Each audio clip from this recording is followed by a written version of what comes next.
Hello there, little masters, and welcome to the new weekly Prancing Pony podcast, where tonight, the good stuff is going to make you shine with your own blue light. West to Hell, my friends. I'm Sean Marchese, the real-life Lord of the Mark, and I'm here with the man of the West, the hammer to my tongs, Alan Sisto. Okay, these are just getting weird now. Oh, man. Thank you anyway, Sean. You're very welcome. Folks, tonight we get an up-close and personal look at the classic villains of The Hobbit, not counting the dragon, of course. I'm speaking of goblins. And I promise we'll get into a very fun discussion of goblins, orcs, and others of that ilk in just a moment. Others of that ilk. You just wanted to say ilk. Yeah, I did. But before we get to the goblins, isn't it time for another Tolkien Fun Fact? I believe it is. Now, I've insisted that I love that music too, I have to say. Thank you. We've had that one a little bit longer, so we have. I feel more familiar with it, but yeah. It's an enjoyable little It is. ditty. Well, I've insisted that Alan let me take the lead on this one, and that's because it's near and dear to my heart. Alan, you know that my educational background is in classical studies. Right, that's why you're our resident word nerd. That is true. But I don't think you know that I did my undergraduate thesis on Aristophanes, the well-known ancient Athenian comic playwright. Like when you're looking at old Greek comedy, it's pretty much Aristophanes. Yeah. So if I'm looking at the Greek version of Friends or Mork and Mindy, it's Aristophanes who wrote it? Probably even more like Mark Twain. I mean, he's like the granddaddy. You know, he's all right. The old fashioned. No, you're right on there. I didn't even know you could do an undergraduate thesis. I always thought the whole point about a thesis was that they were graduate stuff. Yeah, at my school, I did that for honors credit as part of the school honors program. Yeah. Wow. So I did not know that. Neither one of those things did I know. Yeah, so that was fun. But so you may know, though, that Tolkien had some experience with Aristophanes. I do know that. And for our listeners who may not know this, remember that before Tolkien fell in love with Germanic languages and literature, he was studying to be a classicist. And in fact, he and his group of old school friends at King Edward's, the TCBS, they were almost all able to speak, wow. Not just read Latin and Greek. Yeah, I remember John Garth in Tolkien of the Great War talking about how the TCBS used to debate in Latin. Yeah, exactly. I'm lucky if I could debate in Pig Latin. Right, yeah. Oh, Pig Latin, that's tough stuff. Yeah, well, and for me... Well, not when you have a 5-year-old. It becomes just second nature. You become fluent in it, yeah, because you're immersed in it. It's like an immersive Pig Latin. Because you can't use spelling anymore. He figures it out. Yeah. Oh, wow. Anyway. Yeah. You get used to it. In a year, you'll be doing that. I know. We're already starting to realize there's certain things we just can't spell out anymore. Yeah.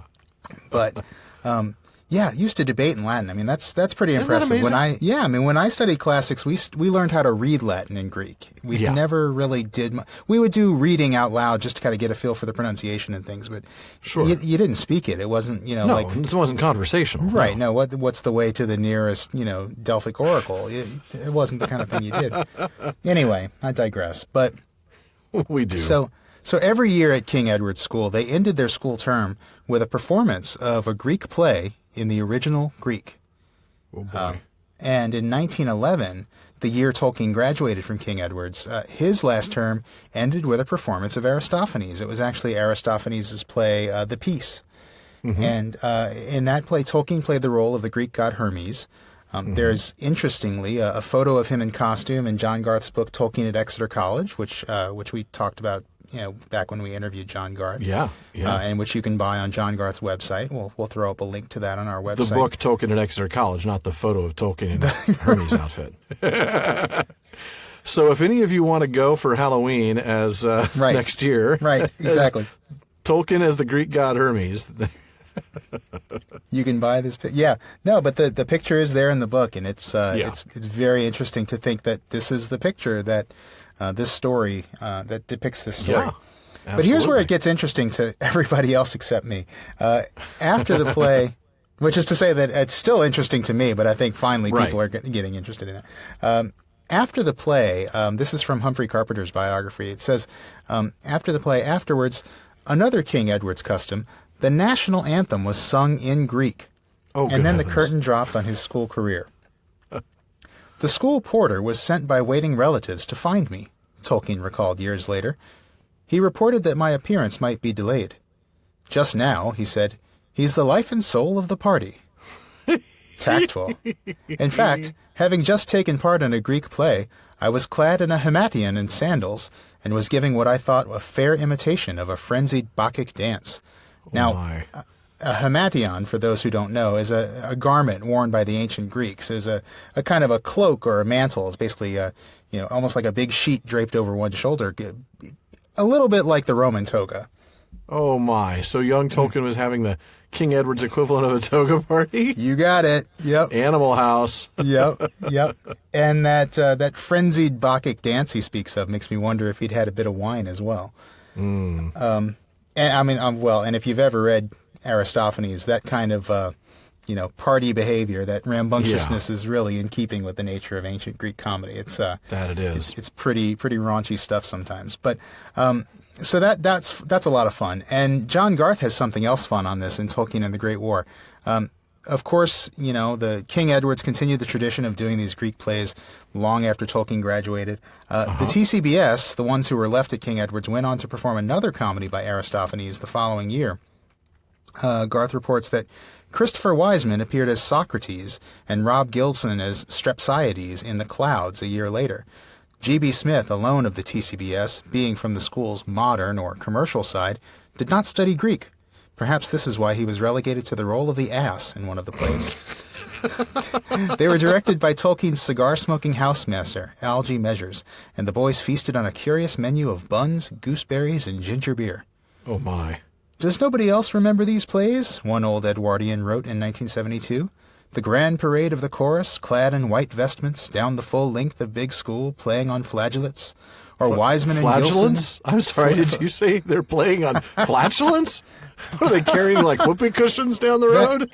That would be appropriate for Aristophanes, but no, flageolets are like little flutes. Oh, okay. Yeah, I much prefer the idea of whoopee cushions to flutes, but still. The word looks like flageolets, but it's actually pronounced flageolets, according to... Of course. Yeah. Of course. But, yeah, so, or Wiseman and Gilson munching on gooseberries on stage as they chatted away, as though Greek were their normal tongue. My goodness. Well, yeah. Their secondary school experience was just a bit different from mine. we feasted on a curious menu, too. And I studied classics in college. No buns, gooseberries, and ginger beer. It was more like pizza, Snickers, and Pepsi. And our Greek plays were usually tabletop RPGs, but that is some truly great stuff. Thank you, Sean. I think on that we should just go ahead and get on with the discussion because we're not going to be able to top that with any other content. Let's do it. So I'm going to go ahead and start exactly where we left off last time, and that is with the Goblin song. And no, I will not be making up a tune to go with it. I actually... No, go ahead. I'm going to let you read it first, and then I'm going to say what tune I think of every time. You have a tune? You have a tune to this. All right. Well, yeah, I'm not going to sing it even if you give me a tune. No. And I'm not going to ruin it by giving it first. I want you to read it. Because then everybody will hear it. And then after, I'll share the tune that I hear sometimes when I read this. All right, fair enough. Here we go. Clap, snap, the black crack, grip, grab, pinch, nab, and down to Goblin Town you go, my lad. Clash, crash, crush, smash, hammer and tongs, knocker and gongs, pound, for underground, ho, my lad. Swish, smack, whip, crack, batter and beat, yammer and bleat, work, nor dare to shirk, while goblins quaff and goblins laugh, round and round far underground, below, my lad. There you go. So what tune did you hear to that? Well, thank you. Are you a King Crimson fan at all? I've heard a couple of them. I can't say that I'm a fan. I just know of them. There's a song of theirs called 21st Century Schizoid Man. It's one of their oh my goodness, fairly well-known songs off their first album. Okay. Go listen to that song and read this poem, and I swear it parts of it actually work. Yeah. Okay. I will do that as soon as our recording is done. Yeah. And you'll love that. And then I'll The never day be I able to hear realized this that, without it. I have never listened to that song the same way again. I'm glad to say it didn't ruin this poem. It Good. kind of ruined that song Good. for me. Ruin the song, not the poem. Well, I guess Which if is you have kind to of have a sad choice. because I do like that song, but Yeah, that's awesome. I'm sure there are some others in our audience who are familiar with that, but I guess for the rest of us, we should look it up and take a listen. yeah. So before we dig in to the poem itself, and we will, I assure you, I think we need to address something that folks have asked us over and over again, the difference between goblins and orcs. Yes, it is a question that comes up a lot when you're comparing The Hobbit to the rest of the legendarium.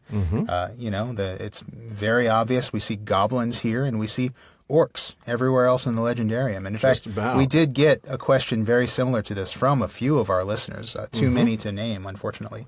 Yeah. But in reality, I think most people who have read, pretty extensively have figured out that goblins and orcs are two words for the same creature. Yeah. Tolkien uses both terms interchangeably in Lord of the Rings and in some of his letters. In fact, even in the index to the Lord of the Rings, in the back of Return of the King, the index entry for goblins actually even says, see orcs. So Now, so that would be there's that. cool if in the orcs entry it said see goblins. See goblins. The professor, in a sense of humor, I wouldn't put it past him. That would be funny.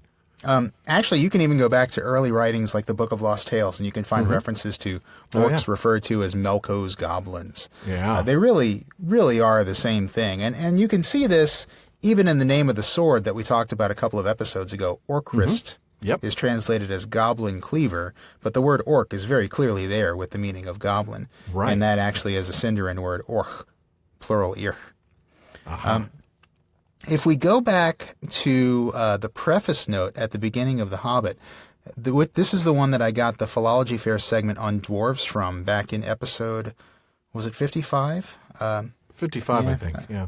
Yeah. Dwarves is the first linguistic note in that preface, and the second linguistic note in that preface is this. He says, orc is not an English word. It occurs in one or two places, but is usually translated goblin, or hobgoblin for the larger kinds. Orc is the Hobbit's form of the same name given at that time to these creatures, and it is not connected at all with our orc, O-R-C, orc, O-R-K, applied to sea animals of dolphin kind. So, of course, the creatures we call orcas today. Right, killer whales. Yeah. Yeah. Well, John Rateliff has an interesting essay on goblins in the history of The Hobbit, in which he traces the various uses of the term goblin and some of Tolkien's inspirations, such as the works of George MacDonald and even in his own writing, going back to the Father Christmas letters that he wrote to his children back in the 20s, 30s, and 40s, which we covered in our Christmas episode last year. Folks, you should all listen to that, episode 28. That's a fun one. Rateliff even points out, and I'm going to quote here, there seems to be no connection between the goblins of the Misty Mountains and the necromancer who lurks in Mirkwood. Thu the necromancer may have been served by wolf packs and orc patrols in the Lay of Lathian, but not even a hint suggests that the great goblin owes the necromancer of our story allegiance or is in any way under his sway. So, it's a valid question, and one could certainly be forgiven for thinking that orcs and goblins are two different things, but Tolkien has said himself that they really aren't. So it just begs the question, then, why two different terms? Why call them goblins in The Hobbit and then call them orcs everywhere else? But Rateliff answers this in the same essay a little bit later. He says, it's possible to read orc as the more specific term and goblin as the more generic. But often, goblin apparently replaces the more common orc simply for the sake of variety. On the whole, the evidence suggests that Tolkien preferred orc for works in the direct line of the Silmarillion tradition, such as the sketch of the mythology, the narrative poems that make up the Lays of Beleriand, the 1930 Quenta, and so forth. But he used goblin in more lighthearted contexts, such as the Father Christmas letters and here in The Hobbit. Yeah, and you can certainly see that. Now, that, of course, begs the question of why Tolkien We're just going to keep on begging orc. questions all night long. We are going to keep begging questions because we're into word nerdery here, and I just got to keep going. Are. So why did Tolkien prefer orc for the more serious works? Well, that, I think, goes back to the real-world etymology of the word. For that, I'm going to go to one of my favorite word nerd references. It's the book I mentioned in the last episode, Ring of Words, Tolkien and the Oxford English Dictionary, by Peter Gilliver, Jeremy Marshall, and Edmund Weiner. These are three lexicographers who work for the Oxford English Dictionary today and have done a really cool job of putting together a book that part biography talking about Tolkien's experience working on the OED, as well as a study of some of the words that Tolkien popularized, kind of dug out of obscurity and things like that. Oh, wow. Okay. It's a fantastic Well book. worth the read, yeah. It really is, and it's I don't think it's easy. It's not very easy to find in a hard copy, but there is an ebook available on Amazon, and that's what I've got. Anyway, despite the fact that Tolkien says in the preface to The Hobbit that orc is not an English word, it actually is an Old English word. The Old English word orc appears in Beowulf in the compound orkness, which refers to evil spirits or walking corpses. There's a phrase. Zombies? Yeah, The Walking Dead. Also, something that would have fit well into the last episode when we talked about ghosts. That's true, yeah. But there's a phrase in Beowulf, Eotenas und Ilfe und Orknes, and that's giants and elves and demons. It's Orknes is translated demons there. Wow. We also get Eotenas, giants, which is the word we discussed in the about last last time. That word orc probably comes from the classical Latin orcus, which is the name of one of the names of the god of the underworld. Okay. But it is so rarely attested in Old English literature that we can deduce little about how it got into English. Okay. That, again, is from Ring of Words.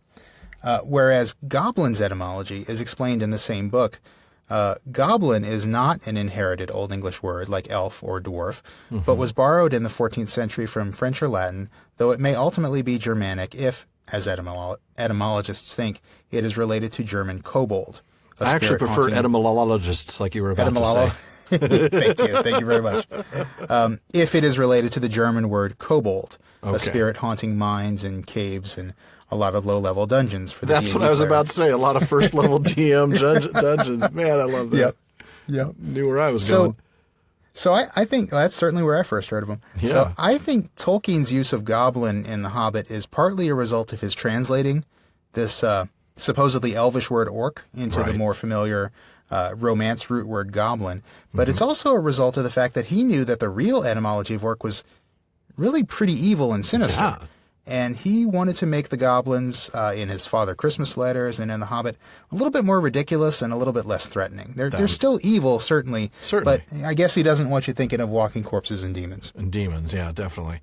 Wow. Well, there you have it. The full Prancing Pony podcast treatment of the terms orc and goblin. There you go. I didn't dial up the effect in time, so I just had to wing it. You just had to do it manually. There you go. Vocally. I'm the luckiest man. The face, old-fashioned earth. All right, so we did the poem, and we'll glance at some of these words a little bit more in depth.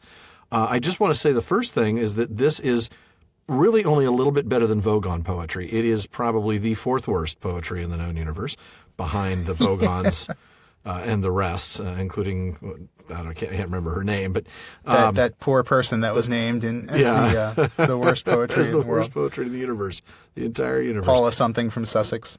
Or Essex, I don't remember, but yes, something like that. Oh, my fretted grunt bugly. Now, that would have been a great poem to insert here, to have the Goblin King could recite that one. But oh, fretted grunt bugly, thy micturations are to me. Yes. As Flirtle Glavel bludgets on a lurched bee. What a great line. Folks, if you haven't read Hitchhiker's Guide to the Galaxy, please do that. But do yourself a favor and do it. It's a short, fast, fun read. It really is, just not right now. If we make you laugh, and we probably don't, but if we do, Douglas Adams will definitely make you laugh. Oh, most assuredly. So the first thing that jumps out at you with this poem, and we talked about this, I think, back on Tolkien Reading Day when this year's Tolkien Reading Day was on poetry, was the monosyllabic nature of almost entirely of this deal. I mean, there are only a handful of words in this whole thing that are multisyllable. Goblins, their own Goblin Town. Sure. Underground. Hammer. And then you got knocker. Hammer, knocker, and batter and yammer. That's it. Yeah. Everything else is monosyllabic. That's a good point. And I mean, that doesn't surprise me, given the in theory, the functioning intelligence of the goblins. This is very true, yeah. But it gives the poem a very abrupt, very percussive. Percussive. That's a good way of putting it. Yeah. Kind of feel to it. It's these just short, sharp, barked phrases. Yeah. Very harsh. And it's all. I think that's what made me think of the King Crimson song. That makes sense. Is because there's just these really short phrases that are just kind of yelled into the microphone. Interesting. I'll have to listen to that. This is, the monosyllabic nature is one thing, and then you add the fact that a lot of these words are simply onomatopoeia. Yes.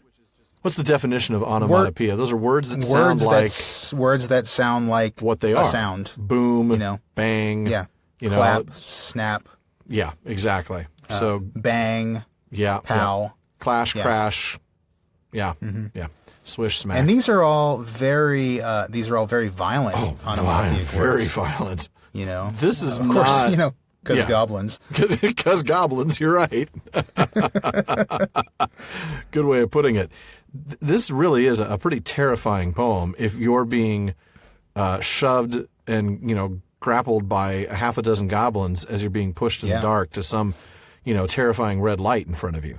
This is scary stuff. They're basically saying you're going to go down and you're going to be our slaves and we're going to laugh and drink and you're not going to dare to stop working because we're going to be whipping you the whole time. Yeah. I mean, they're really celebrating, capture, enslavement, slaves. And torture. Yeah. Capture, torture, and slavery. Yeah. Absolutely. Mm-hmm. But I will say there's a little bit in this second stanza. So you got hammer and tongs, knocker and gongs, pound, pound, far underground. Does that make you think of anything like, say, I don't know, hammers fell like ringing bells in places deep where dark things sleep? Yeah. Yeah. It's kind of an inversion of not even really an inversion, just an echo of the it really dwarf is. song. And I think we'll see some more echoes of dwarves in goblins. Just a little bit. Yeah, I think we will. Yeah. Mm-hmm. They do get, and we're not going to read this next little bit, but we get the ugly laughter of the ho ho, my lad. It's very clear what the meaning is, that they're being whipped even now, that they're already yammering and bleeding like sheep. Yeah. And they get into the main cavern, and that's another really good point. The song is actually describing what's going on. Yeah, they've pinched them, they've nabbed them, and now they're going down to Goblin Town. You wonder if the goblins might even be freestyling a little bit and, just responding to what's going on, seeing maybe. what's going on. I guess that's possible. I mean, I kind of imagine this is almost their theme song for capturing slaves. It probably is. They probably are. Maybe the actions are following the song more so than the song following the actions. Yeah, that may be the case. Well, whatever it is. Now is the time when they yammer and bleat. Right, Now's the time when we whip them. It's almost like a little kid's thing. Now watch as the kid gets, smacked with a whip and they batter and beat and yammer and bleat. Right. Yeah, we won't be singing this to our kids anytime soon, really. No. Not in that context. We'll be singing it from the story. We'll read the book to them, of course. But no, we're not going to put them to work like that. No. Yet. We'll put them to work as soon as we can. In perfectly legal and whipless ways. And parentally supportive yes, way. Exactly, absolutely. So, whether this was freestyle or not and all child raising stuff aside, they do eventually find their way into this big cavern. They're already, like we said earlier, yammering and bleating like sheep, basically. And they get into the cavern, and it's lit by this big fire, and it's just filled with goblins. And they're, having a big old party. Woohoo, we've captured some more slaves. Laughing and stamping and clapping their hands. This is a fearsome scene. This really is terrifying. I mean, the fear that must be going through even the dwarves' minds. And then poor Bilbo. I can't even... He must nearest to the whips, I know, because he's in the back. Terrified. Yeah.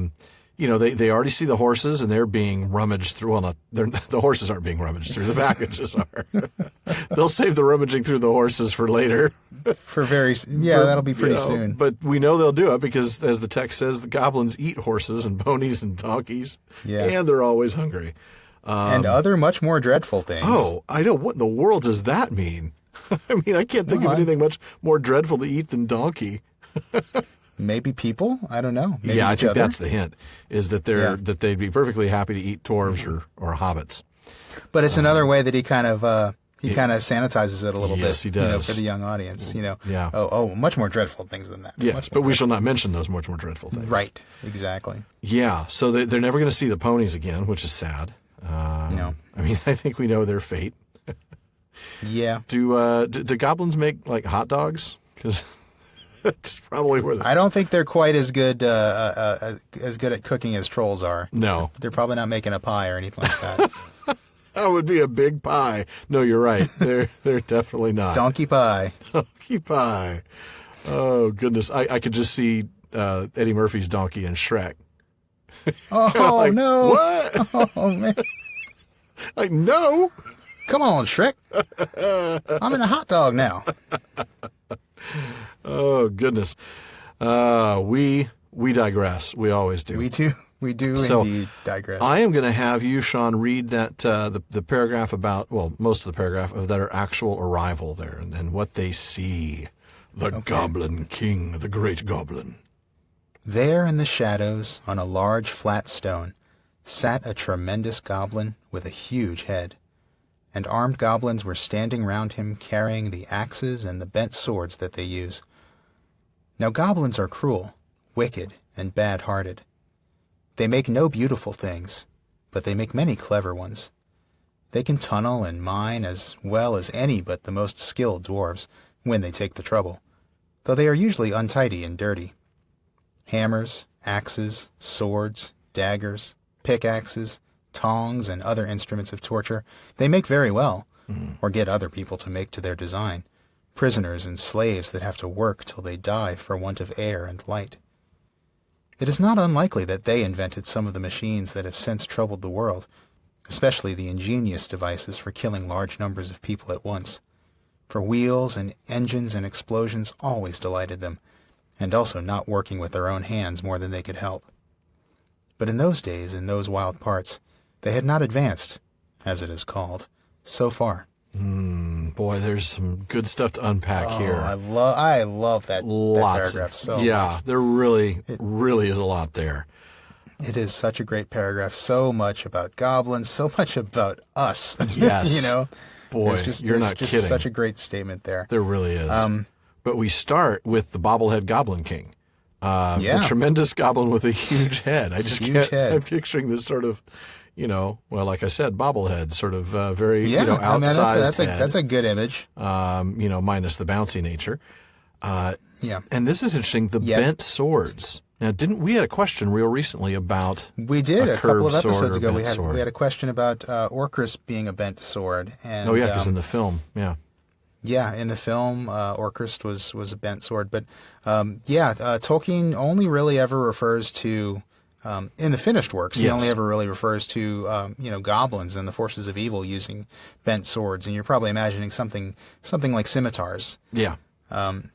I wonder why that is. Is there something about kind of, bent is also a word that carries with it that connotation of perverted or twisted or demented. It's, at least it's a synonym for those things, right? Something can be bent. Yeah, that's true. And I that's true. It's interesting that it's bent and not curved. Curved kind of implies some grace and beauty, whereas bent maybe they're not even scimitars. Maybe they're just sort of these lumpy, poorly forged things. I don't know. That's true too. Yeah, maybe kind of swirly, sort of. Like the edges they're not mirrored images of each other. They're not symmetrical blades. Maybe I don't know. Yeah. But they certainly make no beautiful things because they're not artists. Their function is more important than form by far. Yeah. But they are good at making things. Certainly they clever are good things. At making things. And this is interesting. They're very strongly compared to dwarves here in terms of their ability to tunnel and mine. Yeah. But when they take the trouble. Yes. But they're generally untidy and dirty. Yeah. So they still accomplish it. So they're capable of doing it, but they're lazy. Yeah. That's exactly right. They're capable of tunneling, and they could delve out huge, big, massive huge mines. Yeah. But they don't. But if they're they usually don't. They just untidy. do these little tunnels. But then what else? So they're really good at making weapons. Right. Of course. Well, that makes sense. and instruments of torture. That's, I mean, there's something that Jackson may have gotten right, arguably, in the film. This idea of the bone breaker and the whatever crusher. I mean, the devices that the Goblin King was talking about bringing out to use on the dwarves to make them talk. Clearly that's not too much of a stretch. They would make things like that, or at least have them made, by their slaves. Have them made, I think, is key because, twice we get that they don't want to do it by themselves. They don't want to do it themselves. They'll have slaves do it for them. Absolutely, if they can. And then we get one of my favorite. Because it's horrific, but it is. It's just a brilliant insight in this last part about how goblins have probably created some of these horrible machines that kill large numbers of people at once. And obviously we've talked about the horrors that Tolkien saw in World War I. Yeah.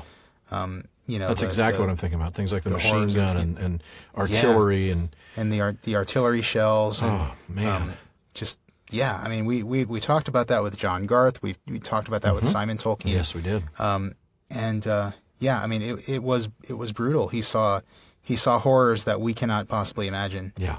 In World War I. That's true. But I think this phrase here, or this insight, I just think is really fascinating. It really is. I mean, this is another one of those nods to the audience. It's another reference to the real world. But this one, instead of being kind of a lighthearted, almost humorous thing, this is a reminder that there are evil forces. And I think it's fascinating that that's how he ties his legendarium to our modern reality, is that, well, there are still goblins. They're the ones who have invented these terrible devices that kill people in large numbers.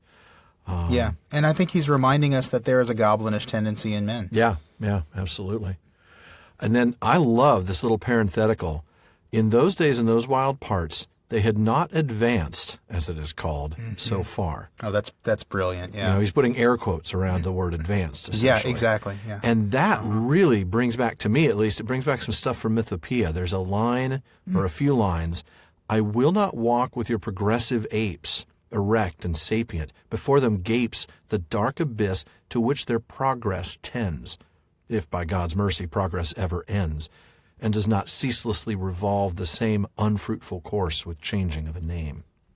And totally, this idea that progress, advanced, being advanced. Progress leads you to this dark abyss. Yeah, progress is not always a good thing. And certainly in this case, being advanced in your crafting, being able to make devices that kill multiple people, kill large numbers of people at once, that's not a plus. Right.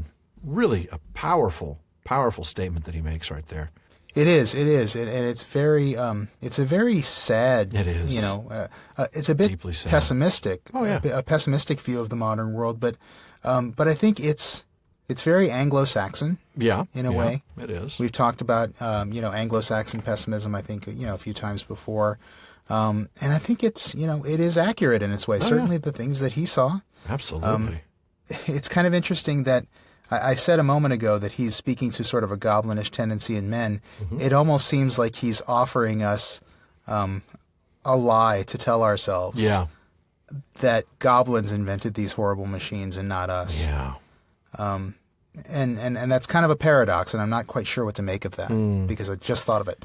But it is very interesting. It's in other words, it's excusing us and saying, well, we didn't do this; it was the goblins. Yeah. Giving us that out, giving us that fantasy to believe in, and yet, so that we can sleep at night. And yet we use them. We don't have to feel the guilt of. Yeah. I don't know. That's an interesting insight. I hadn't really thought about it that way, but you're right. And it's only just occurred to me, and it may be something I'll look into. It does almost seem like an excuse, and certainly not the kind of thing he would. I mean, I don't think that's the point he was trying to make. No, certainly not. I think it's just he's maybe trying to give us some hope that men can be better. Yeah, I don't know. Yeah, even though we're the ones who still use those devices, even if we didn't invent them. Right.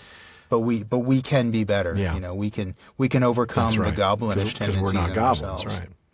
Right. Now, we get a little bit here. We're not going to read the rest of the paragraph, but it's interesting that they don't hate the dwarves more than anybody else. They just hate everybody who's orderly and prosperous. But they do give us a hint that there is this history somehow between... Special grudge. Yeah, there's definitely a history there. They don't like each other very much. Nope, not at all. Yeah, so we're going to go ahead. I'm going to read the interrogation. I just got to point out, this goblins don't care who they catch No. as long as it is done smart and secret, and the prisoners are not able to defend themselves. Yeah, the last thing you want is... They're bullies. They are. They're total bullies. They're bullies, too. As long as they can't defend themselves, that's all good. Mm-hmm. Yeah, awful. Yeah. So, surprise, surprise, goblins are the worst thing, the worst people you can imagine. Yeah, there's no redeeming value here. No. You're not meant to think, well, I wonder, really, are the goblins just the downcast, peasant class in Middle-earth and, Right. they're just rising up against the I don't know. No. So, all right, the Great Goblin, and I just realized as I'm coming up on this text, I have not developed a Great Goblin voice, so I'm just going to pull one out of the hat. All right. I can't wait. Who are these miserable persons? Said the Great Goblin. Dwarves, and this, said one of the drivers, pulling at Bilbo's chain so that he fell forward onto his knees. We found them sheltering in our front porch. What do you mean by it? Said the Great Goblin, turning to Thorin. Up to no good, I'll warrant. Spying on the private business of my people, I guess. Thieves, I shouldn't be surprised to learn. Murderers and friends of elves, not unlikely. Come, what have you got to say? Thorin the dwarf at your service, he replied. It was merely a polite nothing. Of the things which you suspect and imagine, we had no idea at all. We sheltered from a storm in what seemed a convenient cave and unused. Nothing was further from our thoughts than inconveniencing goblins in any way whatever. That was true enough. Said the Great Goblin. So you say. Might I ask what you were doing up in the mountains at all, and where you were coming from, and where you were going to? In fact, I should like to know all about you. Not that it will do you much good, Thorin Oakenshield. I know too much about your folk already, but let's have the truth, or I will prepare something particularly uncomfortable for you. Okay. Wow. So we have a threat of torture. We have, I think, the thing that I find the most intriguing is the Great Goblin knows full well who Thorin is. He does know who he is. Thorin isn't just this self-important dwarf. He really is an important dwarf. He is, yeah. And important enough that the Great Goblin recognizes him on sight. Yeah. Yeah, well, they have a special grudge against them, and as we'll see, they tell stories. We'll see this in a moment. That they have history. They have a memory of their past.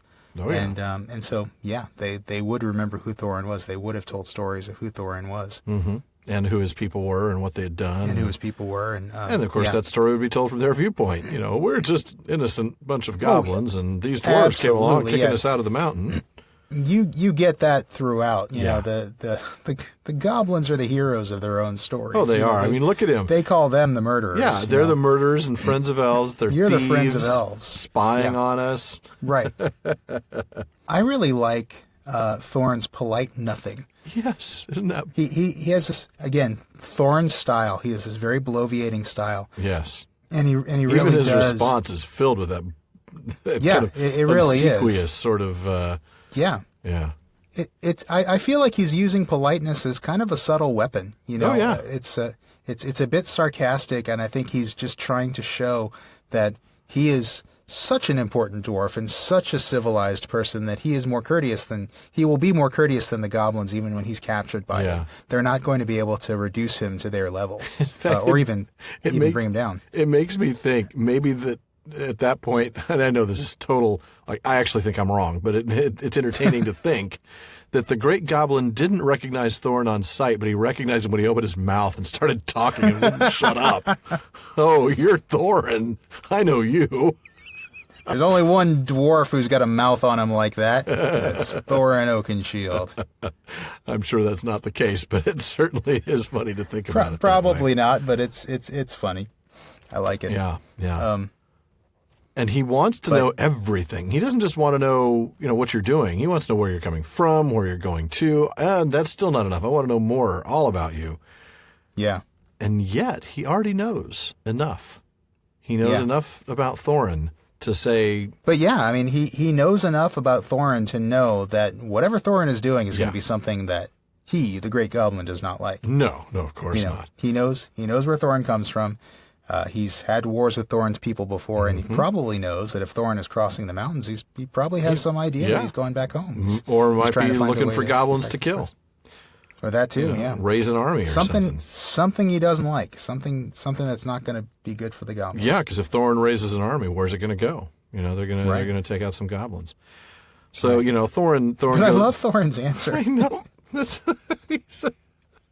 Would anybody believe this answer? Over the river and through the woods to grandmother's house we go. Right. Like, our relatives, nephews and nieces, first, second, third cousin. Yeah. I mean, yeah. Well, there's confirmation, by the way, that there are, in fact, female dwarves. Our nephews and nieces. You mean dwarves don't just spring out of holes in the ground? Fully formed? No. And, of course, we know about, Dis, I think? Dis was Fili and Kili's mother. Yeah. Thorin's sister. Yep. So, but nieces, they have nephews and nieces. And they're heading over in these truly hospitable mountains. I mean, he's just, I know. Again. A more obsequiousness, More, absolutely more. Yes, you're truly hospitable mountains. But then the sword comes out, right? Then one of the drivers pulls out the sword, and that, boy, forget just seeing Thorin. That's not what sets off the Great Goblin. It's seeing the sword. They knew it. They recognized it. They'd heard about this clearly. They knew exactly what Orcrist was. They called it Biter. And they had stories about it. Yes, they did. And again, look at their stories. They're the heroes of this story. The fair elves of Gondolin hunted them in the hills, or did battle before their walls. They are the good guys in their own story. They are. They were the ones who had been hunted. You're right. And they hated it. They hated the sword, and they hated worse anyone that carried it. So Thorin's in deep trouble now. Yes, he is. And tell us, what does the Great Goblin have to say? "Murderers and elf friends," the Great Goblin shouted. "Slash them, beat them, bite them, gnash them. Take them away to dark holes full of snakes, and never let them see the light again." He was in such a rage that he jumped off his seat and himself rushed at Thorin with his mouth open. Just at that moment, all the lights in the cavern went out, and the great fire went off, poof, into a tower of blue glowing smoke, right up to the roof, that scattered piercing white sparks all among the goblins. The yells and yammering, croaking, gibbering and jabbering, howls, growls, and curses, shrieking and skriking that followed were beyond description. Several hundred wild cats and wolves being roasted slowly alive together would not have compared with it. The sparks were burning holes in the goblins, and the smoke that now fell from the roof made the air too thick for even their eyes to see through. Soon they were falling over one another and rolling in heaps on the floor, biting and kicking and fighting, as if they had all gone mad. Suddenly, a sword flashed in its own light. Bilbo saw it go right through the Great Goblin as he stood dumbfounded in the middle of his rage. He fell dead, and the goblin soldiers fled before the sword, shrieking into the darkness. Oh, man, what a scene that is. What a scene. I would have much preferred that to what we saw in the film. That big chase. Well, yeah, I mean, the chase would have been later, and we were going to get a little bit of a chase here, but even just... To be honest, I truly cannot remember much about the film. Yeah, I can't blame you. I can't remember much that they did. I know that they changed it a lot, but I do have trouble remembering details about that movie. Well, they made the death of the Great Goblin didn't happen until after the chase, whereas here it happens before the chase. Okay, right. And that's really the big difference. But just this picture of the lights going out, of it being total darkness, and I love that. The fire going out, and the sparks among the goblins, and I love this auditory description The yells and yammering, croaking, gibbering and jabbering, howls, growls, and curses, shrieking and skriking. Wow.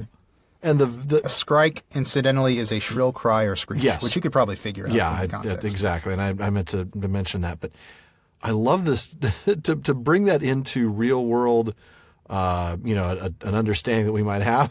The narrator tells us that several hundred wild cats and wolves being roasted slowly alive together. Cats and wolves who already are going to make noise, even if they're not. Which are already going to make noise together. Imagine them in a big mesh bag, fighting each other and being roasted slowly alive. Now that you have that picture in your mind, have a great night. Yeah. Yeah. Also, other just wretched pictures. Take them away to dark holes full of snakes. Yeah. Ooh. That's specific. Really? You have dark holes full of snakes waiting for people? They must have dark holes full of snakes waiting for prisoners. Well, we know that's that's been a way of executing people in the past. Yes, it has. Yeah. Vikings. Yep. That's exactly what I was thinking. Well, I don't want to spoil it. No, don't want to. Yeah, we'll just leave it there. Just leave it there in case folks haven't watched it. But what a. And I love it. It's almost like Gandalf cast some sort of madness spell, some sort of enraged or something like that. Because here they are biting and kicking each other, biting and kicking and fighting as if they'd all gone mad. Yeah, they're just kind of bewildered and just kind of like bewildered. That's a good word. Don't know what to make of anything. Now, before we wrap up this segment, do you have anything on suddenly a sword flashed in its own light? We should talk a little bit about that because we know that unlike in the film, Orcrist and Glamdring are like Sting. They glow. And they glow with their light. Their light. So, I made a note here that I wanted to look into this, and I did, but I really couldn't find a whole lot about Elvish swords, except what we already what we know. I think if we've read the books. It's in Lord of the Rings. I think it's in Fellowship where the passage appears. It says, "Being the works of elvish smiths in the elder days, these swords shone with a cold light if any orcs were near at hand." Okay. And he's speaking of Glamdring and Sting, obviously, but he is specifically speaking of both of them. Right. We really don't know anything about why they do this. Obviously, these were swords made in Gondolin. The elves of Gondolin would have had lots of good reasons for making weapons specifically designed to fight orcs, and this would have been a good any sort of early warning system tool to build into them. But all I've got on it really is just the light is blue, kind of like the Feanorian lamps, which is another magical Noldorin thing that glows, but. Don't really know anything about what makes the blue light or how they did it. We know Tolkien didn't really. No, he doesn't go into that sort those of kind detail. of details. But yeah, I mean, I think it's a very good clarification for anybody who hasn't read the book before. Yeah. It sounds like all swords made by elvish smiths in the elder days, certainly the ones from Gondolin, did this. They all glowed. Yep. Whenever orcs were near, so it wasn't just Sting, and that's important. Right. So after the Great Goblin is dead. That'll do it. Gandalf puts his sword back and basically says, "Let's get going. Follow me." Have we? Go ahead. Have we gotten the? No, we haven't gotten the name yet. Okay, never mind. No, we haven't. We haven't. I'll talk about the name in a minute. So they're trying to run away from this passage, and they realize that Gandalf tells them the torches are going to be relit pretty soon, and they're going to be after us. So. Dory's got Bilbo on his shoulders, and so he's running a little bit slow. Good old Dory. Nice guy, Dory. I don't think this is the last time Dory carries Bilbo, is it? It is not the last time Dory helps Bilbo. Dory and Balin, those are the two that I always remember. The Bomber carries him at one point, or carried him. Right, yeah. I think it was that previously, or is that later? I think it might be later. I think it is later. You're right. I think it's later in this chapter, actually. I may be wrong. So I'm going to go ahead and read. Yes, you're right. You're right. I'm going to read the next couple of paragraphs. Then Gandalf lit up his wand. Of course it was Gandalf. But just then they were too busy to ask how he got there. He took out his sword again, and again it flashed in the dark by itself. It burned with a rage that made it gleam if goblins were about. Now it was bright as blue flame for delight in the killing of the great lord of the cave. It made no trouble whatever of cutting through the goblin chains and setting all the prisoners free as quickly as possible. This sword's name was Glamdring, the foe hammer, if you remember. The goblins just called it beater and hated it worse than biter, if possible. Orcrist, too, had been saved, for Gandalf had brought it along as well, snatching it from one of the terrified guards. Gandalf thought of most things, and though he could not do everything, he could do a great deal for friends in a tight corner. "Are we all here?" said he, handing his sword back to Thorin with a bow. "Let me see. 1, that's Thorin. 2, 3, 4, 5, 6, 7, 8, 9, 10, 11. What a feely and keely. Here they are, 12, 13, and here's Mr. Baggins, 14. Well, it might be worse, and then again it might be a good deal better. No ponies, and no food, and no knowing quite where we are, and hordes of angry goblins just behind. On we go." I'm not sure that it could be any worse, really, other than being dead. It can't be much worse. They're all alive. That's about the only part, really. I mean, no but transport, not for long, no food. If they don't do something. Oh, my goodness. This is a bad spot to be. Yeah. Yep. So, Glamdring, we get to see Glamdring the foe hammer, or beater.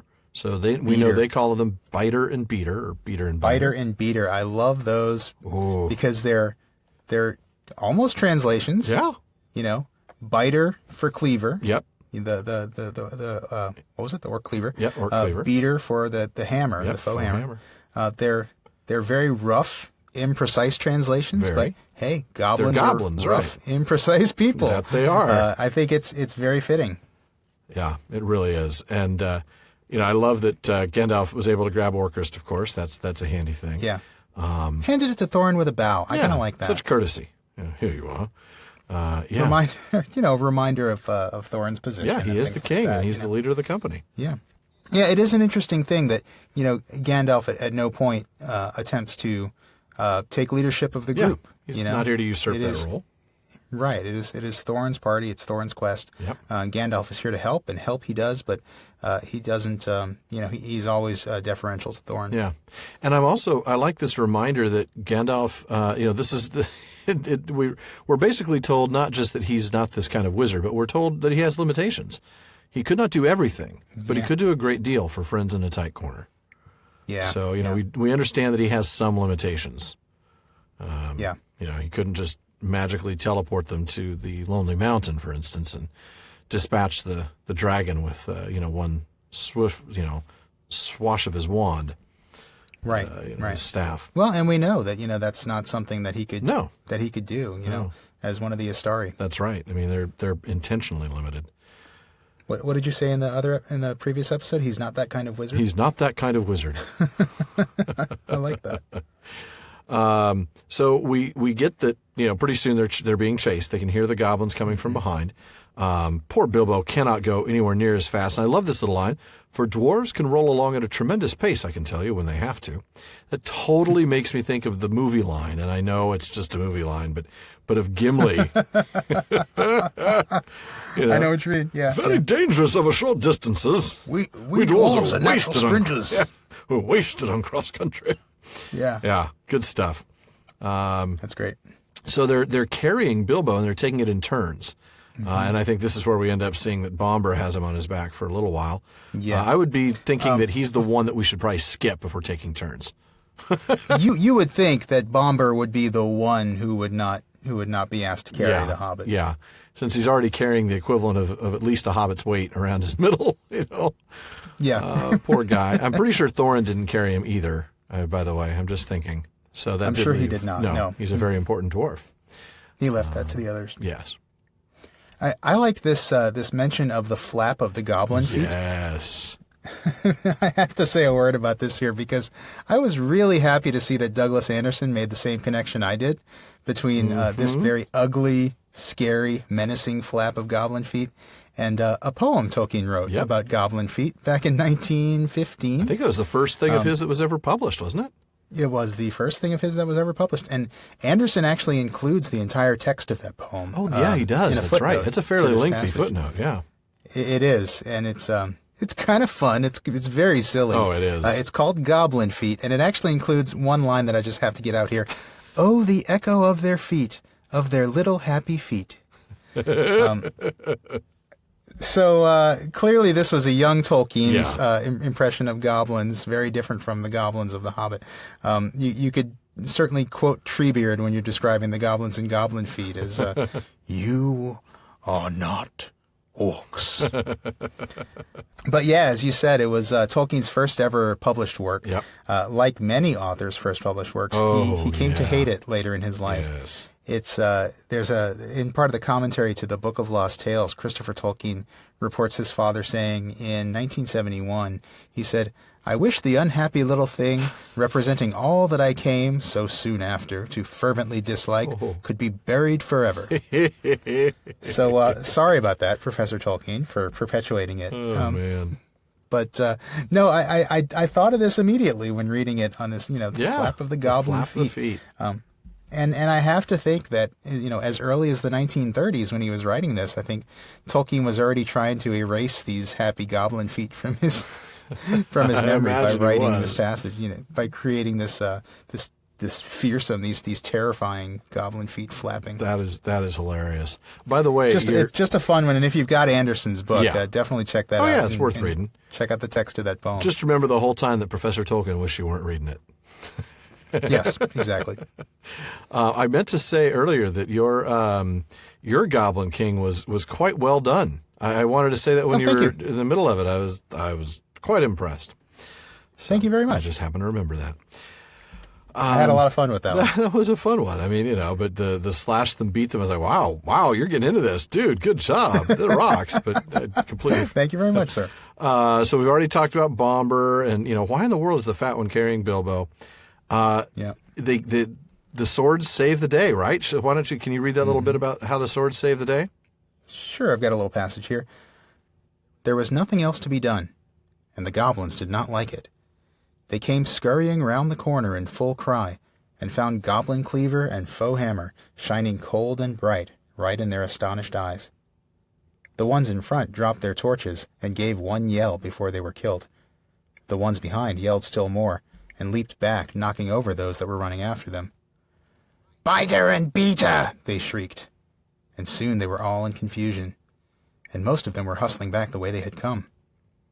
It was quite a long while before any of them dared to turn that corner. I imagine it would be. I bet they remembered sadly that not for a long time. Sadly not long enough, but as we'll yeah. read shortly. But True. Yeah, I mean, this is again radically different from the movie. It's nowhere near as crazy and chaotic and physics defying and all sorts of stuff, that wild chase. But it definitely, their fear of the weapons is real and legitimate. It's totally justified. I mean, with good reason. These aren't just swords out of legend anymore. They've now seen one of these just cut down their leader like it was nothing. Yeah, just one stab through the middle and he's gone. Right. And now a couple more and yeah. I mean, they got numbers, but none of them want to die. These aren't brave. These aren't brave beings. They only have strength in numbers. Right. But they quickly discover that they can do this in the dark. They don't need to carry torches. So instead of it's that whole thing about when you carry a flashlight when you're looking for somebody, the person you're looking for can see you long before you can see them. Right. Yeah. And they kind of figure that out That's and right. realize our best bet is going to be to go dark and quiet. And so, sure enough, I love this line: "As swift as weasels in the dark." That's a good one. That is because weasels are not a good animal. You never think of the noble. I've never heard weasel used as a positive. Exactly. Metaphor. It's never the noble weasel finds his way. I mean, you never hear that in like nature documentaries. Somewhere there is the Weasel Enthusiasts Club of North America. I'm sure there is. There's probably not many of them. Probably not. But they're meeting in an IHOP somewhere, and they probably do refer to the noble weasel. But I think most of us have some pretty negative connotations with weasels. Yeah, for a good reason. It's Wesselton. Sorry. Anyone with children will recognize that line. Duke of Wesselton. Yes. who, by the way, was voiced by, and I don't know how to pronounce it, Alan Tudyk. Yeah, who was? I think that's how you say it. I think Alan so. Tudyk, yeah. Who was the pilot in Firefly? Wash from Wash, Firefly. absolutely loved Wash. Great guy. Yeah. Also played a weasel in Zootopia. Yes, he did. Who was named Duke Wesselton. Named Duke Weaselton or Duke Wesselton. Yeah, absolutely. He's quite the VO guy. We have children, folks. We do. Yeah. we have young Yeah, children. we digress, and now you know why. Yep. So we're told that is why they didn't hear them coming, but they were seen by the goblins that ran silently up behind, for Gandalf was letting his wand give out a faint light to help the dwarves as they went along. Quite suddenly, Dory, now at the back again carrying Bilbo, was grabbed from behind in the dark. He shouted and fell, and the hobbit rolled off his shoulders into the blackness, bumped his head on hard rock, and remembered nothing more. Well, I was always told as a child about the dangers of hard rock, but that was in a different context. That was more like the Goblin song. Yeah, exactly. Poor Dory, once again. But boy, is that is foreboding, folks. That is definitely that's a cliffhanger. That is a cliffhanger, and it's going to be a cliffhanger for us too, because next week we're going to be doing something a little bit different. Our next episode will be our first ever Questions After Nightfall. Several of our patrons, hopefully several of our patrons, I hope it's more than one or two that show up, are going to be joining us on the air for some live unscripted Q&A that will be recorded and released to all listeners next week as episode 60. Now, I say live, and by that I just mean they're with us live. We're not broadcasting it live. Right. So there's still not going to be, there's not going to be any editing. It's just they're with us. They're not sending in questions that we can spend an hour and a half researching. They're going to ask us questions. They're asking us questions on the fly, and we're going to have to answer them and we're going to have right to there. go, right. Yeah. Sean, do you have anything? And because of all that, it is going to be an interesting one, I'm sure. It will. Interesting isn't the word. I think some of these folks are going to have their best questions lined up and are definitely going to be playing a little game of Stump the PPP hosts. So you will not want to miss tuning in for the recording and hearing that. Well, actually, 60. You might. You're welcome to. Feel free to skip that one. No, that's right. No, please don't. You'll enjoy it.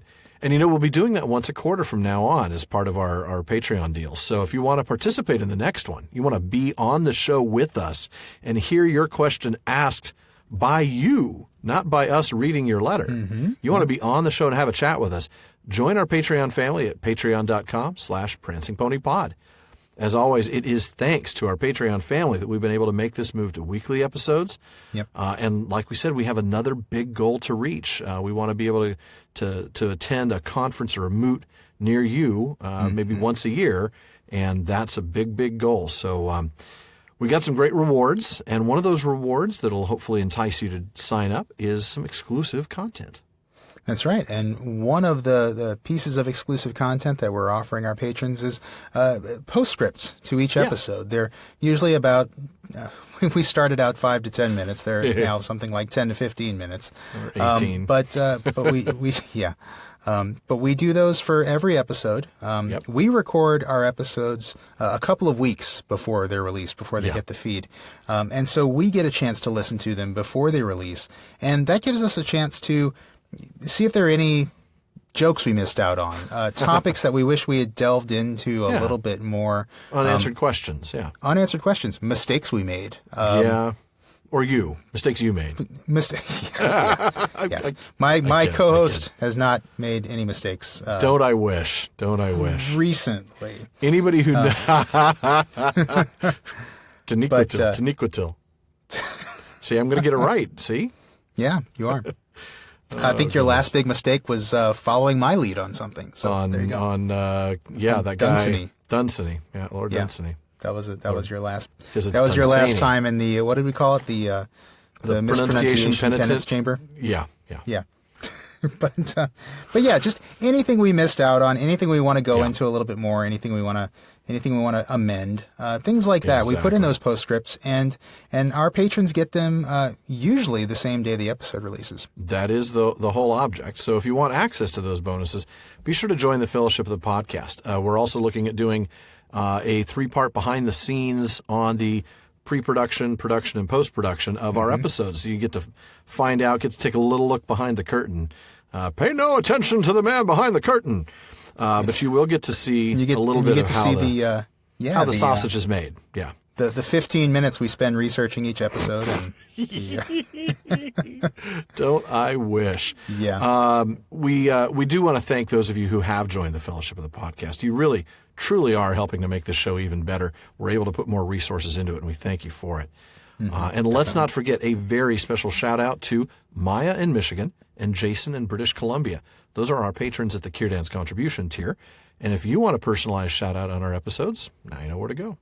Now you know how to do it. And while your support is really appreciated, I cannot stress this enough. We do not want you to feel obligated. That is true. Only if you can afford it, and only if you think we've earned it, do we want you to consider signing up for the Fellowship of the Podcast. Otherwise, just keep listening to the podcast and keep enjoying it, because we'll keep making it. That is right. We certainly will. So, Sean, I know we've got a couple of questions in Barnabas' bag this time around. What do we have? Well, I'm going to take advantage of the time we have left to finish with a few shorter questions and comments and maybe one long one. So, First of all, we've got just a comment from a Priority Access patron, J.R.R. in Maryland. And J.R.R. wrote in after episode 55 saying, I was puzzled. I guess I should set this one up a little bit. In episode 55, we talked about the pronunciation of Dwarvish names. Oh, yes. And we said that we say Thrain, we say Dain, we say Owen and Glóin. Right. And we cited some work done by Dr. Corey Olson, and that was released on his podcast as a supplement to his podcast, where he proved or he gave evidence for this, for this pronunciation. So J.R.R. wrote in with a little bit of a puzzlement over that. So J.R.R. said, I was puzzled by Dr. Olson's conclusion that Thrain would be the correct pronunciation, because if the two vowels were pronounced separately and were not diphthongs, then there's no way the A would make that sound. So I went hunting. I found a paper from a mythmoot that discusses the subject. The conclusion seems to be that we can't definitively settle on a pronunciation for Thrain, that there's other evidence that Dr. Olson doesn't consider, and that Thrain, rhyming with train, is the most popular pronunciation. Anyway, that is the pronunciation I'll stick with, and you're welcome to choose the one you like. Well, we appreciate that. we do appreciate that. Fair enough, J.R.R. I actually did. I looked at the paper that J.R.R. sent to us, and I thank you for the tip on that. I'll make sure to put a link to it in our show notes for anyone who's interested in reading it. That'd be great. There is some interesting information there. I will still be one of the minority saying Thrain, because I think I said this then. I've said it for a long time. But Alan, if you say Thrain, I won't hassle you, and I won't correct anybody else. You say Thrain, I say you say Thrain, I say Thrain. Let's call the whole thing off. That's right. I'm not going to correct anybody unless they say Thrine. Oh yeah. We'll definitely have words then. Yeah. I'll probably end up saying Thrain because that's what I've said for years. But fair enough. All depends. I will not hassle you. It will not be another Taniquetle. Because man, I've had fun with that one. You sure have. I really have. I really have. That's the mispronunciation that will never die. No. So that was that one. Thank you, J.R.R. Thank you. And I appreciate the input on that one. And again, check our show notes for that paper. Yeah. Next, I'd like to take a two-part question from our old friend Mick in Drogheda, Ireland. Actually, no, I lied. It's actually not really a two-part question. It's actually two separate questions that came in one email, but they're both short. Okay, fair enough. So first, I'll let you do that. I won't hassle you for that. Thank you very much. We're being so nice to each other, so supportive. First, Mick asks about the trolls' culinary skills and ideas. He says, despite Bilbo being something new to them, they were quite prepared to eat Hobbit, as long as there were enough of them to make a pie. They're not your typical rip your leg off and eat it barbarian. Well, okay. Good observation there, Mick. To that, I would answer, I don't know how they do things in Ireland. But here in Texas, there are some people that I know who, they probably don't even know all their ABCs, but man, they can cook some of the best barbecue you ever had. And the more, let's say, the more rustic they are, the more likely they are to know how to. Thank you. The more likely they are to be the guys who know how to butcher and cook any animal they find, kill, or find dead on the ground. Ew. May not be the sharpest Roadkill knife barbecue, in the huh? Exactly, yeah. They may not be the sharpest knife in the drawer, but you can bet they know how to use that knife to field dress a jackalope if they found one. So I'm not surprised at all that the trolls had some culinary tricks in their back pocket. Interesting. Well, I tend to think it's just a matter of, look, if you only do a few things in life, you're probably going to get better at them. I'm sure that younger trolls off on their first few kills are more like your typical rip your leg off and eat it barbarian types, if I can borrow a mixed turn of phrase. But, eventually even kids get tired of chicken nuggets and start wanting to actually cook something tasty. And that's when they start asking. Yeah. That's when they start asking, so what or can I Hobbit really nuggets, do as with the this? case may be. Right. Yeah. Oh, man. So then they figure out, okay, well, can we boil them, mash them, put them in a stew? Oh, wait, those are potatoes, not dwarves. Squash them in a jelly. Squash them in a jelly, yeah. Yeah. There you go. So that's great. Thank you for that one, Mick. With a side of chunky salsa, as we discussed Oh, last. man, the chunky salsa comes back. Thank you for that one. We got a comment on Facebook that one of our listeners will never be able to eat chunky salsa again, thanks to Alan. Well, I'm very sorry. I truly chunky am. salsa metaphor. That's okay. Guacamole's better anyway. Yeah, I'm kind of more of a guacamole and queso fan. There you go. But anyway, well, thank you for that one, Mick. And we digress. He's got another one, though, right? What's the second question? We do have a second question from Mick, where he says, is the white horse ridden by Gandalf in Chapter 2 the germ of what became Shadowfax in The Lord of the Rings? I'll take this one. It's a good question, Mick, but I'm going to say no, because the name Shadowfax, if we look at the meaning of that, means having a shadow gray mane and coat. And he's described in the book as being gray or silver. There's a quote that says, by day his coat glistens like silver, and by night it is like a shade, and he passes unseen. So I'm thinking he's not white. I knew that, but thanks to Peter Jackson, I kind of forget that. Yeah. So probably not the germ of what became Shadowfax, except for the fact that it's the germ of the idea that Gandalf has a horse. Well, yeah.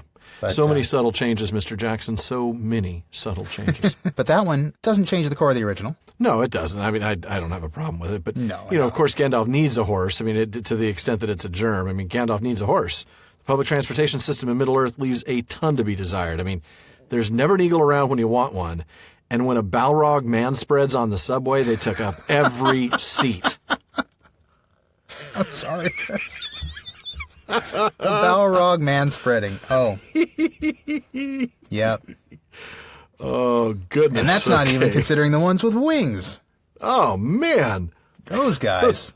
Those guys take up, they can't even get on the subway. No, they can't. They can't get those wings through the, have you seen the wingspan of a Balrog? It's nil, actually. But it's nil. That's right. Absolutely nil. How do you measure shadow and flame? Right. All right. Well, we digress. And finally, we do digress. Our long question tonight. Those were our short questions? Those were our short ones. Oh, man. This is the Prancing Pony podcast, man. We go deep. Our long question tonight comes from Nick P. in Nashville, Tennessee. Nick said, I had a question about a possible correlation between music and Bilbo's sudden awakening to the outside world.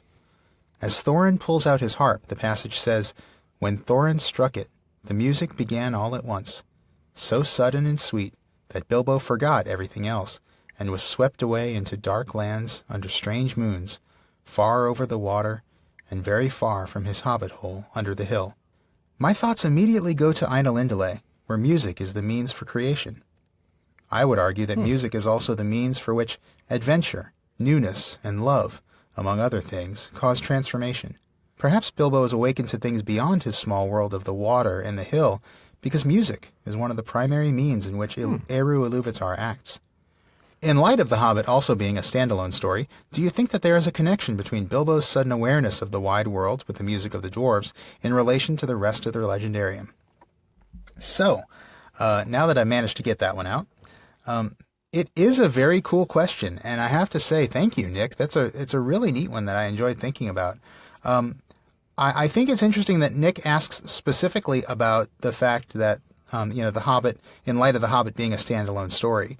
So I think we have an opportunity here to answer this question, both thinking of The Hobbit as a standalone story and also thinking of The Hobbit as part of the larger legendarium. So what we've decided to do for this one tonight is I'm going to answer it one way, and Alan's going to answer it the other way. There you go. So I'm going to answer with the idea of The Hobbit as a standalone story. And I think what we'll find is, even within the context of The Hobbit, music is a means for delivering poetry.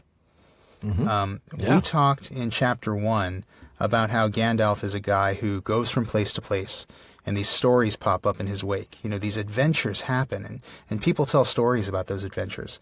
Usually after he's sold buttons at the door. Usually, yeah. And only after he's wowed them with his fireworks and and the magic cufflinks. And the magic cufflinks. So what we see there is that adventures and stories are intimately connected. But what do we know about stories? Well, they're usually told in words and music. Usually as, in a medieval world, medieval-like world, I should say, like Middle-earth, they're usually going to be in the form of sung poetry. And Tolkien even tells us that when you look at something like the Dwarven song, we can't quite grasp the Dwarven song without the music. That's exactly what I was thinking of. Yeah. So I think words and music are interconnected for Tolkien. We've even talked before about how he talks about things like the musicality of language and things like that. Yeah. But I guess what I would say is, if words and music are the medium by which stories travel, and stories are the record of adventures, then I think there absolutely is a transformative power to music and words as a means of delivering that adventure. And to borrow a few other things that Nick says, that newness and that greatness and myth and love and all those wonderful things. I agree completely. I think there is something there, and I thank you, Nick, for bringing it up, because I really hadn't thought about it that way before. And that's just considering The Hobbit on its own. Alan, I'd like to hear what you've come up with in regards to, the greater context of the greater legendarium. Sure. Well, music is quite literally the tool that Eru used to create the universe. Yeah. The Valar sub-created Arda with their music.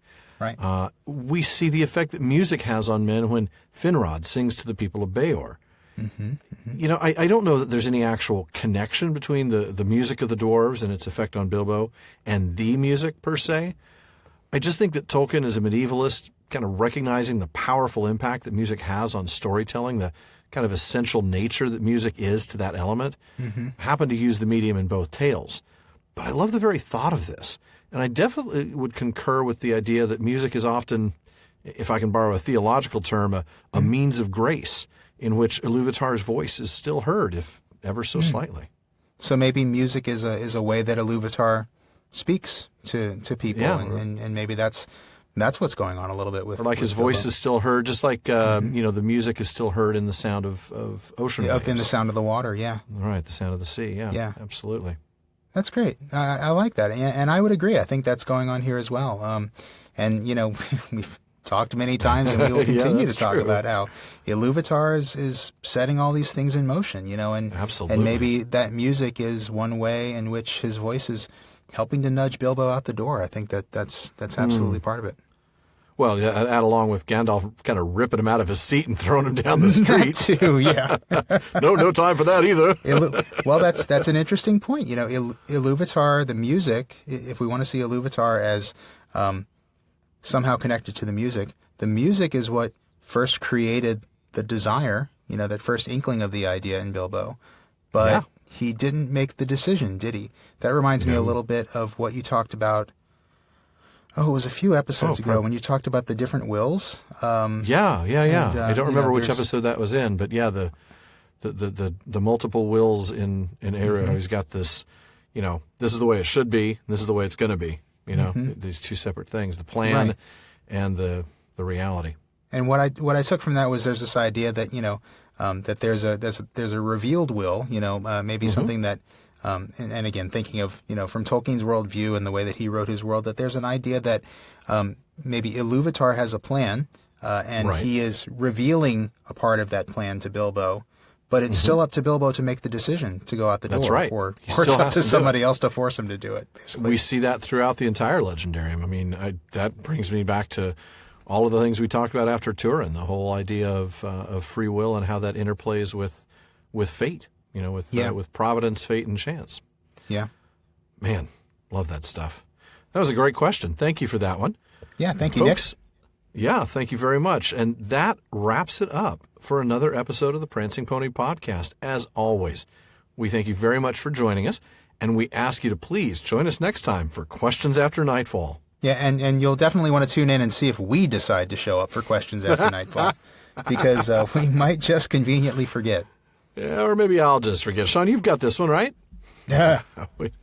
We'd never think of it. Folks, we really are looking forward to it. It's going to be a lot of fun, and we know you're going to enjoy listening to it. But we want to encourage you all to read along and take notes in your own copy of The Hobbit. So please check out the official library tab on our website, theprancingponypodcast.com.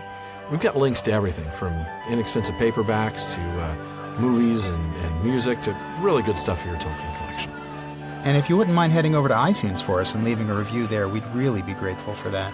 Those reviews, as I've said before, they help us get more visibility in iTunes, and that just translates to more people finding us, and that creates a bigger and a more vibrant and a more active and engaged Tolkien community, and that's what we love. We really do. I mean, the community that's built up around this has really taken us by surprise, and it's the part of this I think that we enjoy, more than anything else, really, in terms of what has come of this. All the interaction, it's been great. Talking to folks on social media. It's been fantastic. It really has. So thanks for those reviews. We really do appreciate them, and we do read them. We want you to know that we take those seriously, and we appreciate the encouragement, and also even the little tips and ideas and suggestions. So thank you. Yeah, definitely. We really do. And please, if you haven't subscribed, if you're just checking us out on Facebook and you're listening to us embedded in our page or something, that's great. We appreciate that. But make sure you never miss an episode of the show by subscribing to the podcast through iTunes or your favorite podcast app. You can find us just about everywhere. Check out the podcast app on iOS 11 if you have an iPhone or anything like that. It supports our new tags for season and episode. Yeah, and if you have any questions or need information on how to subscribe, we do have information on our page about that. And, of course, you can always contact us there as well. Sure. And we do want to take a moment to thank all of you who have become a part of our social media family. We set out to start a conversation about Tolkien that everyone could join, which is why we have the online common room. We talked about this week, the common room on Facebook at the Prancing Pony Podcast and on Twitter at Prancing Pony Pod. Absolutely. And, as always, one last thing. Don't forget to send your questions, comments, or your favorite heavy metal goblin song lyrics to Parliament at theprancingponypodcast.com. Our new email address, make sure you've taken that down if you haven't already, barliman at theprancingponypodcast.com. And we'll try to get those into the next episode. Well, we're, again, a little bit less than an hour and a half. Still, far too short a time to spend among such excellent and admirable listeners. But until next time. Farewell, friends.